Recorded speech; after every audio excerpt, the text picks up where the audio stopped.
কিছু কিছু মানুষ আছে যারা বলে আমাকে নিয়ে যে এই মেয়েটা এত মেকআপ কিভাবে করে, সব ওকেশনে মিলে মিলে মেকআপ করে আসে। আর তোমরা যেটাকে সমালোচনা আকারে বলছো সেটাকে আমি আমার একটা স্কিল বলি, because makeup is a skill যেটা সবার থাকে না। ওকে, তো তোমাদের কাজ হচ্ছে সমালোচনা করো, তোমরা করতে থাকবে, আমি এখানে মেকআপ করতে থাকবো, স্কিন কেয়ার করতে থাকবো। আই ডোন্ট কেয়ার যে কে আমাকে নিয়ে কি বলছে, আমি তো করবো বিকজ ফ্যামিলি ফাংশন চলছিল, যেখানের মধ্যে আমি মানে যে ফ্যামিলি ফাংশন এখন অব্দি শেষ হয়নি, মানে আমি অ্যাটেন্ড করছি, এই হলদি নাইট অব্দি আমি অ্যাটেন্ড করছি, মানে যতটুকু আমি অ্যাটেন্ড করছি এটুকু আমি বুঝতে পেরে গেছি মানুষের নজর কি জিনিস। যখন মানুষের সামনে যে এমনভাবে তাকিয়ে থাকে লাগে যে আকাশ থেকে পড়ছি ধাপ করে, বাট সামনে এসে কেউ বলার সাহস পায় না, বিকজ আমাদের একটা অরা আছে যেটার জন্য মানুষ আমাদেরকে সামনে এসে কিছু বলার সাহসটা ঠিক পাবে না। সো নিজেকে নিয়ে নিজে থাকো, যা করছো তাই করো, যেটা নিজের ভালো লাগবে সেটাই করতে হবে।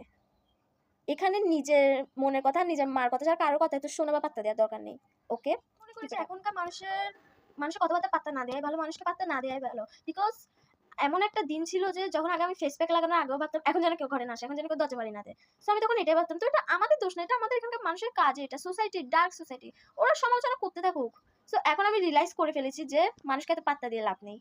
ওকে, আগে নিজে, সো মানুষকে এত পাত্তা দেওয়ার কোনো দরকারও নেই।